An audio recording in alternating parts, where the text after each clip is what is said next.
안녕. 웰컴. 한쪽으로는 소나무가 쫙 있고 한쪽으로는 벚꽃이 쫙 있고 좋은데? 여기는 서원릉입니다. 고양시 서원릉은 사적 제198호입니다. 그리고 세계문화유산 중에 하나예요. 왕이랑 왕후의 등이 조성돼서 릉이 5개, 원이 2개, 그리고 1개의 묘가 있습니다. 헐? 안내도인데 이렇게 넓습니다, 여러분. 나 오늘 죽는 거 아니지? 영릉이랑 대비묘를 보러 온 거거든요. 근데 너무 멀다. 아니 이렇게 멀리 떨어져 있어. 저걸 보러 왔는데 죽을지도 모르겠어요. 제가 살아서 잘 돌아갈 수 있게 기도해 주세요. 세계유산으로 등재되었다. 2009년 6월 30일에 등재됐네요. 지금 여기가 입구고요. 관람권이 이렇게 생겼어요. 1,000원. 안녕하세요. 입구에 이렇게 서울릉에 대해서 설명이 들어있고요. 또 원래는 문화재 해설 이렇게 해주시는 분이 계신데 지금은 코로나 때문에 안 하고 있는 걸로 알고 있습니다. 능이랑 원이랑 묘의 차이가 있는데, 능은 왕이랑 왕비나 황제나 황후가 묻혀있는 게 릉, 그리고 원은 이제 왕세자, 황태자 비리, 그리고 왕세손, 그리고 왕을 낳은 후궁이 있는 데가 원. 묘는 그 이외에 왕족들이 붙여있는 게 묘입니다.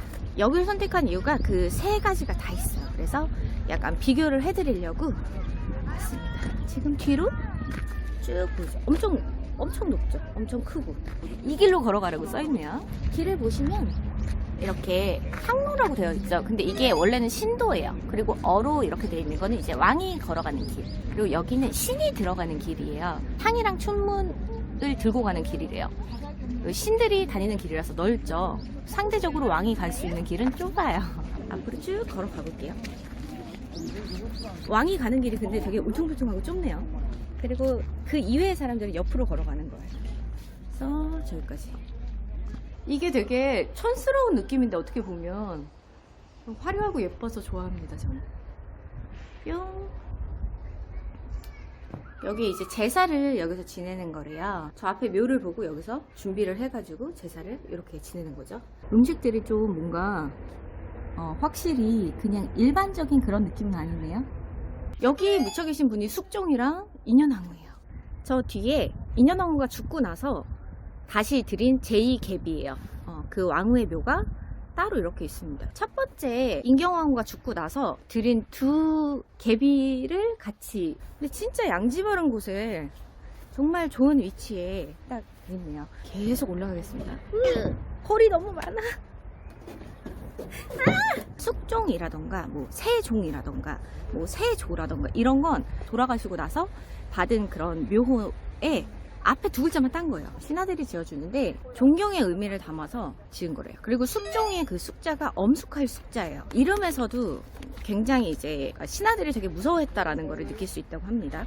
그래서 숙종의 정식 시호가 숙종, 현희광륜, 예성영렬, 유모영운, 홍인준덕, 배천합도, 계휴, 독경, 정중협극, 신희, 대훈장문, 헌무경영, 경명, 원효대왕입니다. 숙종이 성깔이 어마어마했대요. 원래 숙종이 다른 왕에 비해서 엄청나게 정통성이 조선왕조 시대 이씨 가문을 다 통틀어서 가장 강력했던 왕이라고 합니다. 자기가 하고 싶은 대로 어릴 때부터 다 할 수 있는 금지옥약이었습니다. 아빠도 외아들이었고요. 본인도 외아들이었어요. 그래서 아무도 건들 수 있는 사람이 없었던 거지. 그래서 머리를 빗고 뭐 이런 걸 할 때도 말을 안 들었대. 엄청나게 난리를 쳤대요. 어쩔 수 없이 대비가 불러가지고 앞에다 안 쳐다놓고 머리를 빗기고 막 하는데도 징얼거리고 난리를 쳐가지고 대비가 맨날 하는 게 머리를 빗어주면서 빗으로 막 머리를 때리면서 가만히 좀 있어! 이러면서 빗었다고 합니다. 이분이 즉위를 했을 때 14살이었거든요. 만으로 13살인데 보통 성격이 아니었던 거예요. 사실은 이분의 엄마도 한 손가락 하시는 분이라 조정에서 유명했다고 합니다. 오히려 이제 아빠 쪽은 좀 성격이 유한 편이었대요. 근데 엄마는 그 엘리트 의식이 장난이 아니어서 신하들이 뭐 이렇게 얘기하는 꼬라지도 못 봤던 거예요. 보편적으로 대부분의 왕들은 수렴청정을 합니다. 왜냐면 또 정치 욕심이 많은 분이었잖아, 엄마가. 근데 수렴청정을 안 해요. 조선시대 때는 15세를 성인으로 봤거든요. 20세가 되면 집안을 책임져야 되는 나이. 근데 어쨌든 간에 14살이었잖아, 이 사람이. 만으로 13살이었고. 그러면 얘는 아직 성년이 아니에요. 데뷔도 살아있었고 할머니도 살아있었어요. 자기 주관이 엄청 확고했고 송시열이랑 엄청 싸우다 결국에는 송시열을 사사했잖아요. 송시열이 조선시대 최고의 아가리 파이터입니다. 이런 표현해도 되나요? 근데 맨날 싸운 거야, 숙종이랑. 근데 절대 밀리지 않았어요, 숙종이. 조선왕조실록에 보면 숙종이 화병이 있었다 그래요. 화병이 심해가지고 그걸로 평생을 앓았대요. 색깔 자체가 우리가 생각했던 그냥 여자한테 휘둘릴 만한 성격은 아니었던 거지. 근데 그것도 되게 말이 많은 게 태종은 정권을 잡기 위해서, 왕권을 강화하기 위해서 엄청 많은 짓을 벌였잖아요. 사람도 죽이고 막 난리를 쳤잖아요. 도광지처가 진짜 왕이 되게 해주기 위해서 자기의 인맥이든 뭐 돈이든 뭐 이런 걸 다 이용해가지고 태종을 왕으로 올렸는데 배반 때려버리죠. 집안을 다 몰살시킵니다. 근데 그랬어도 자기 왕비든 후궁이든 이런 사람들은 절대 건드리지 않았어요. 근데 숙종은 다 죽였잖아. 건드렸잖아. 길을 잃었어. 어쨌든 대비묘만 찾아가면 되니까요. 그 다음에 이제 잉릉입니다. 숙종의 첫 번째 부인 인경왕후의 릉인데요. 인경왕후 릉을 되게 신경 썼대요. 인경왕후가 세자빈부터 숙종 옆에 있었잖아요. 그래가지고 중전이 되고 나서 얼마 안 있다가 돌아가셨는데 굉장히 숙종이 신경을 많이 썼다고 합니다. 생각보다 자상한 남자였을까? 11살에 왕세자빈이 됐다가 숙종이 왕위에 오르면서 왕비로 책봉이 됐는데 천연두 때문에 20살에 세상을 떠났대요. 여기는 거의 뭐 양지바른 정도가 아니라 해가 뜨겁다, 뜨거워. 여기도 아까랑 똑같이 홍살문이 있죠. 근데 홍살문까지 가는 길이 되게 멀다. 딱 왕비가 돼서 이제 뭔가를 누릴 만한 딱 그때 돌아가셔서 슬펐겠어. 죽고 싶지 않았을 것 같아요. 나 이제 왕비 됐는데, 나 이제 됐는데 고생 끝 행복 시작인데 억울했겠어. 인현왕후가 또 어떻게 보면 만만하게 생각한 거야, 장희빈을. 근데 생각보다 만만하지 않았던 것 뿐인데, 장희빈을 만만하게 생각한 게 이제 장희빈의 그런 신분이라던가 뭐 이런 것도 있고, 장희빈이 8살이나 더 많았던 거야, 인현왕후보다. 숙종보단 2살이 더 많았어요. 장희빈이 되게 막 한미한 가문에, 정말 뭐 거의 노비 수준의 막 그런 가문의 여자였다 뭐 이런 얘기가 있었잖아요. 근데 내가 조사하면서 찾아보니까 사실 그 정도는 아니었더라고. 외삼촌이 역관이었는데요. 돈이 엄청나게 많은 역관이었어. 그래가지고 외삼촌이 왕실의 그런 종친들이랑 같이 술 먹고 놀러 다닐 정도의 그런 레벨이 됐고요. 그리고 그 옛날에는 이제 면포라고 해가지고 무명. 지금도 무명 장난이게 비싸거든요. 근데 그게 독점을 할 수 있는 그런 품목이에요, 무명이. 근데 그 무명 독점권을 갖고 있는 사람이었어. 그러면 이 사람이 되게 대단한 막 그런 귀족은 아니지만 돈은 어마어마하게 많았던 거지. 그러니까 주변에 이제 왕족들이랑도 같이 놀러 다니면서 자기가 돈 쓰면서, 지금으로 치면 뭐 내가 쏠게 나와, 형 나와 뭐 이렇게 해가지고 같이 놀러 다니고 할 수 있을 정도의 친분을 가지고 있었던 사람이었던 거지. 그리고 장옥정이 엄마가 2번째 부인이었는데, 아빠도 이제 역관 출신인데 아빠는 이제 일찍 돌아가셨고 10살? 뭐 이때쯤 돌아가셨대요. 그리고 전 부인한테서 난 오빠 하나, 언니 하나가 있었고, 그리고 얘도 이제 오빠가 하나 있고 막내였던 거지. 첫째 오빠는 물론 일찍 죽긴 했는데요. 과거에 급제해서 얘가 궁궐에 들어가기 전에 이미 관직을 갖고 있었고, 장희제 같은 경우에도 문과시험에 급제를 해서 포도대장을 하고 있었대. 들어가기 전에.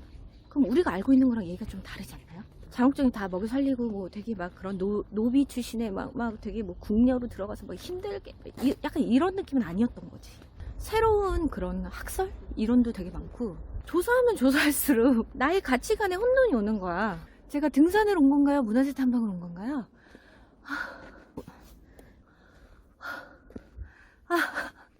체력 고갈.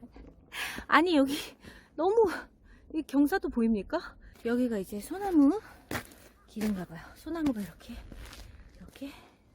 있습니다. 여러분 혹시 서원흥을 오시게 되면 신발 편한 거 신고 오세요. 아주 힘듭니다. 자, 여기가 대빈묘 드디어 왔습니다. 이렇게 돼 있네요. 생각보다 그렇게 작진 않은데요. 여기에 전설이 있어요. 싱글 여성이 남자친구가 생길 수 있는 그런 방법. 일단 여기에 절을 합니다. 제상 같은 거 바치고 이 앞에서 학춤을 추면 남자친구가 생긴대요. 그리고 또 다른 뭐 그런 전설이 있는데, 여기다가 뭘 바치면서 기도를 하면 애가 생긴대요. 근데 이거를 실제로 하신 분이 계시더라고요. 내가 이거 찾다 보니까 오마이뉴스에 그 분 중에 한 분이 학춤이랍시고 막 이렇게 해가지고 사진을 인증샷을 찍었더라고. 진짜 생겼는지 안 생겼는지 모르겠는데 이건 원래 장혜빈의 묘가 아니에요. 박정희 시대 때 돌을 파다가 발견을 해서 일로 이장을 한 거래요. 거기가 원래 엄청나게 넓었대요. 그런데 일로 옮기면서 묘가 작아진 겁니다. 그래서 묘치고는 굉장히 컸다고 하는데 그건 이제 역사상에 기술되어 있는 얘기고 실제로 지금 현재는 저렇게 조그맣습니다. 네, 여기는 경기도 고양시 서운흥입니다. 세계 문화유산이기도 하고요. 대한민국 사적이기도 합니다. 본의 아니게 소나무숲 보여드리려다가 등산을 하게 된 겁니다. 그래서 조금 제가 지쳤는데요. 어쨌든 제가 오늘 얘기하고 싶은 건 숙종과 여자들에 대한 얘기입니다. 숙종이 굉장히 욱하는 성질을 갖고 있었고 약간 현대의학적으로 풀면은 조울증이 있었다는 얘기도 있어요. 그래서 되게 감정의 기복이 되게 컸던 거야. 그리고 이제 첫 번째 왕후였던 인경왕후가 죽고 나서 이제 두 번째 들어온 게 인현왕후잖아요. 그리고 전무후무해요. 정말 이 여자 예뻤다, 경국지색이었다 라고 조선왕조 실록에 적혀있는 여자는 장희빈밖에 없어요. 그 정도로 예뻤다고 합니다. 그리고 궁중에서 쫓겨났을 때는 아직 그런 사이가 아니었어요. 그러니까 승은상궁도 아니었고 그냥 일반 궁녀였는데 쫓겨난 거였어. 정치 성향 때문에 쫓겨났는데 이 여자가 밖에 있을 때도 계속 숙종이 그리워해요. 그리워해가지고 이제 인현왕후가 약간 자기가 본처잖아. 그러니까 뭐 집안도 봤을 때 나보다 못하고 나이도 나보다 8살이나 많아. 근데 제가 들어와 봤자 나를 이길 수 없을 것 같은 거야. 그러니까 숙종한테 얘기해요. 그렇게 보고 싶으면 내가 데리고 와. 데리고 들어와도 돼. 라고 이제 실수를 하는 거예요. 첫 번째 실수가 그거예요. 그래서 데리고 들어왔는데 그때부터 숙종이 미치기 시작합니다. 장희빈이 너무 좋아. 너무너무 좋아. 연상연하 커플인데 그 대전에서 막 나 잡아봐라 하고 막 놀아요. 나 잡아봐라. 자기야 나 잡아봐 이러면서 염장을 지릅니다. 인현왕후는 사실 왕후긴 하지만 거의 뭐 모쏠에 가깝다고 보시면 돼요. 얼마나 속이 탁했어. 너무 열받았던 거죠. 그래가지고 장희빈을 좀 괴롭히기 시작해요. 우리가 알고 있기로는 인현왕후는 되게 현숙하고 막 되게 모범 답안지잖아. 이런 여자 세상에 없는데 숙종 너 이 새끼 나쁜 새끼 막 이렇게 얘기하잖아요. 근데 조선왕조실록에 의하면 사실은 굉장히 질투를 많이 했다고. 불러다가 매질을 하기도 하고 숙종한테 가서 그 얘기를 합니다. 내가 밤에 꿈을 꿨는데 있잖아. 니네 엄마 아빠가 내 꿈에 나왔어. 그러니까 시부모님이죠.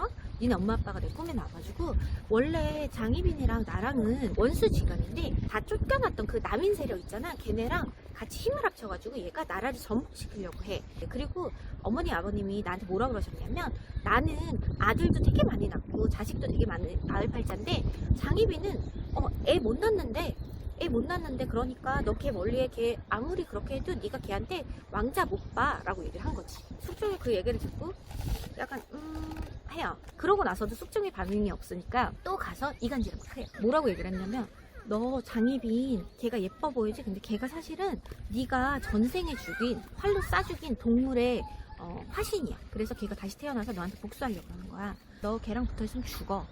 이렇게 얘기를 합니다. 인현왕후가 들어왔을 때 자기가 별로 탐탁치 않아 하는 세력을 등에 업고 들어온 거잖아. 얘를 이뻐할 수가 없는 거야.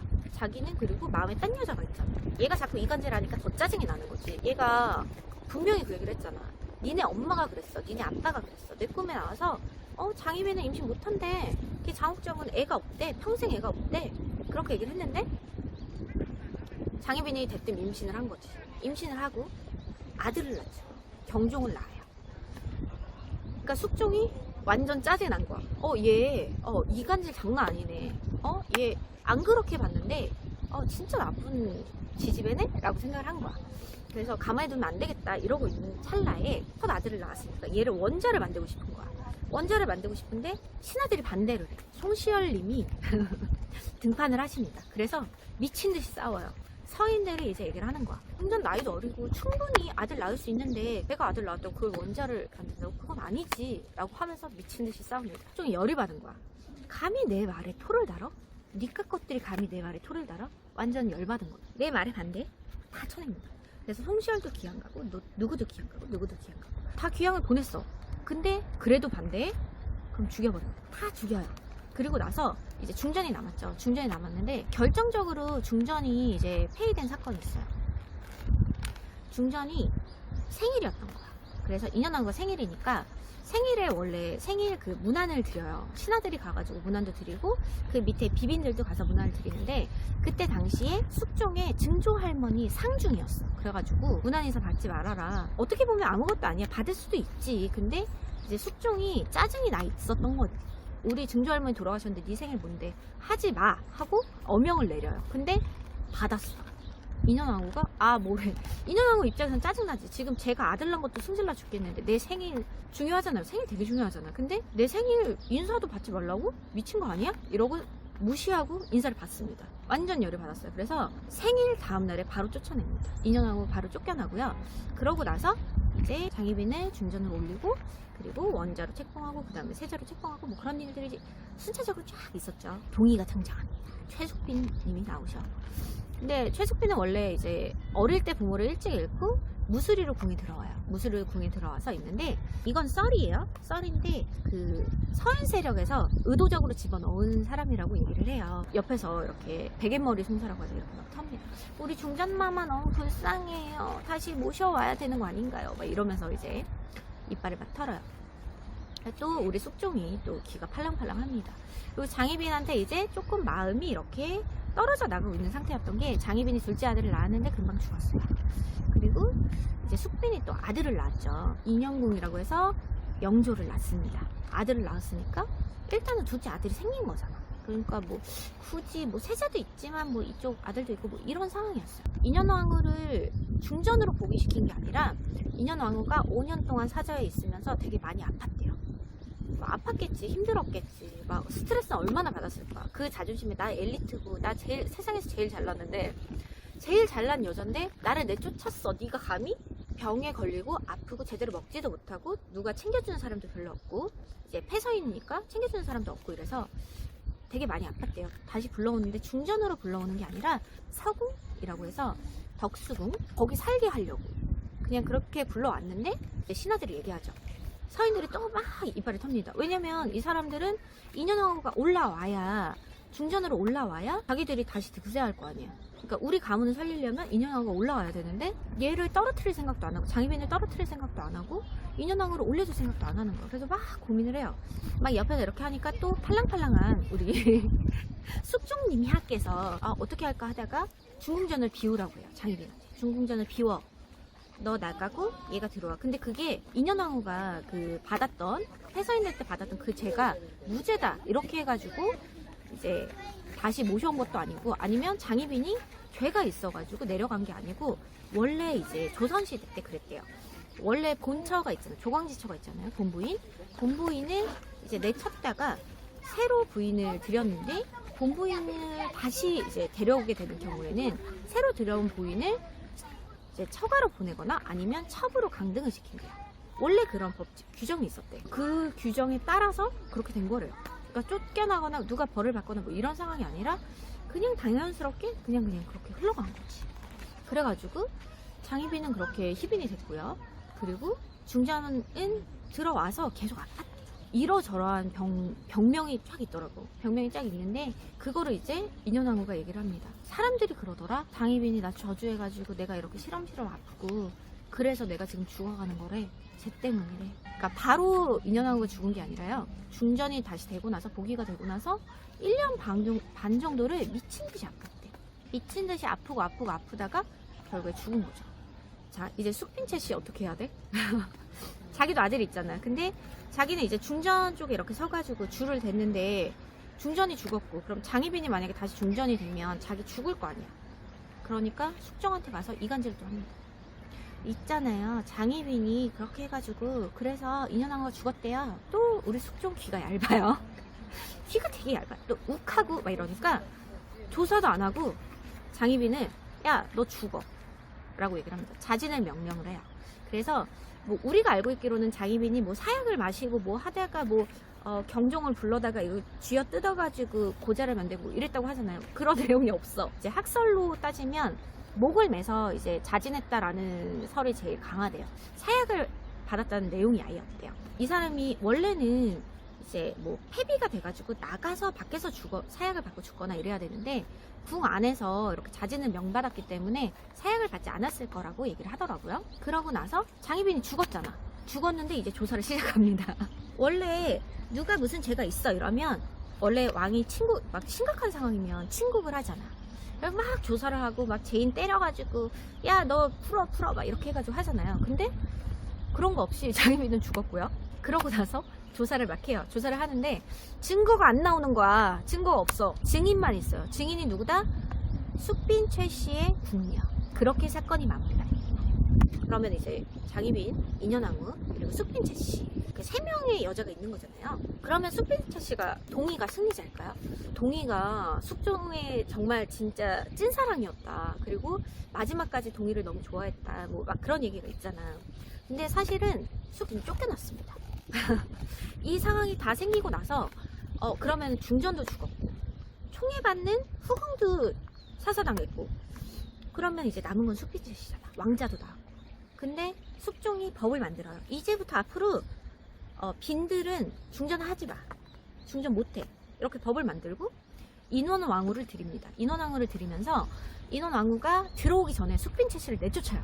들어오기도 전에 내쫓겨가지고 무슨 이렇게 거의 유폐 당하듯이 무슨 뭐 별궁 같은 데다 갖다 넣어놔요. 영조랑 못 만나게 하다가 나중에 이제 영조가 장가를 가서 가정을 꾸리고 나서 잠깐 같이 살게 하는데 한 번도 숙종이 찾지 않았다고요. 숙빈 최 씨를. 그 조선시대 때는 장례가 되게 중요했잖아요. 상복을 몇 년 입느냐 이거 가지고 미친 듯이 싸웠어요. 남인이랑 서인이랑 미친 듯이 싸웠던 게 예속 논쟁이에요. 그 정도로 이제 중요했는데 그러면 이 세 사람의 장례를 어떻게 치렀느냐를 보면 숙종이 이 사람들을 어떻게 대했는지 알겠죠? 그래서 제가 조사를 해봤어요. 인현왕후는 114일에 상을 치러줍니다. 조선시대 때 100일이 넘으면 국상이에요. 100일이 넘는 경우는 이제 왕이랑 왕후 상일 때만 100일을 넘게 하거든요. 죄를 짓고 사사당한 장희빈은 112일이었어요. 이틀이 빠졌죠. 인현왕후보다. 죄를 지었고 사사당했고 그리고 왕비에서 내려온 지도 꽤 됐잖아. 근데 왜 그렇게 장례를 국상으로 치러주고 되게 후하게 그것도 궁궐에서 다 치러줬어요. 죄인의 장례식을 그렇게 치러준다는 건 말이 안 되는 거거든. 경종이 이제 아들이니까 옷을 입어야 되잖아. 상복을 입어야 되잖아. 근데 원래 빈의 예속 논쟁의 핵심이 그거거든요. 빈의 아들이잖아. 그러니까 얘는 상복을 3개월 이상 절대 입을 수가 없어요. 그래서 3개월을 입으려고 했는데 숙종이 명령을 합니다. 너 3년 입어. 이렇게 얘기를 해요. 그래서 경종은 3년을 입었어요. 상복을. 자, 그럼 숙빈 최 씨는 어땠다? 50일을 치르게 하고 약간의 경제적 지원만 조금 해주고 50일을 치르는 중에 가보지도 않았고 그리고 영조가 자기 엄마가 죽었잖아. 그러니까 우리 엄마 그래도 빈이었잖아. 저 3개월 있겠습니다. 상복 3개월 입을게요 라고 얘기를 했는데 어명이 떨어집니다. 응 아니야 5일만 입어. 너 하지마 5일만 입어. 뭐 죽은 다음에 아무 소용 없지만 그렇게 했다고 합니다. 그냥 단순히 정치로 이용했다기에는 너무 많은 사람을 죽이고 너무 많은 사람들한테 피해를 줬는데 그거 괜찮은가? 이 여자들이 다 너무 억울한 거야. 숙종이랑 인현왕후랑 묻혀있고 그 뒤쪽으로 이렇게 하나 더 있었잖아요. 그게 인원왕후의 무덤이에요. 두 번째 계비 그분의 무덤인데 그렇게 같이 묻혀있고 그리고 인경왕후 릉도 여기 있죠. 그리고 장희빈면은 뭐 이장을 했지만 어쨌든 저기 있는데 되게 숙빈 최 씨 입장에서 좀 나는 뭔가 싶을 것 같아요. 장희빈 입장에서는 누가 착하고 누가 나쁘고가 문제가 아니라 그냥 다 서로 기분이 되게 나빴을 것 같아. 서로 너무 싫어했을 것 같아. 그리고 억울할 것 같아. 그리고 나를 사랑한다고 했던 남자가 죽어서도 지들끼리 묻혀있고 나는 소외시키고 나보고 죽으라 그러고 막 그랬으면 좀 분하고 억울하지 않았을까. 사랑해 하면서 나 좋다고 따라다닐 땐 언제고 아들까지 낳아줬더니 너 나가 죽어라 이러면 진짜 분하고 억울하지 않았을까 라고 생각이 듭니다. 아까 산에 갔다 온 이후로 멘탈이 터져가지고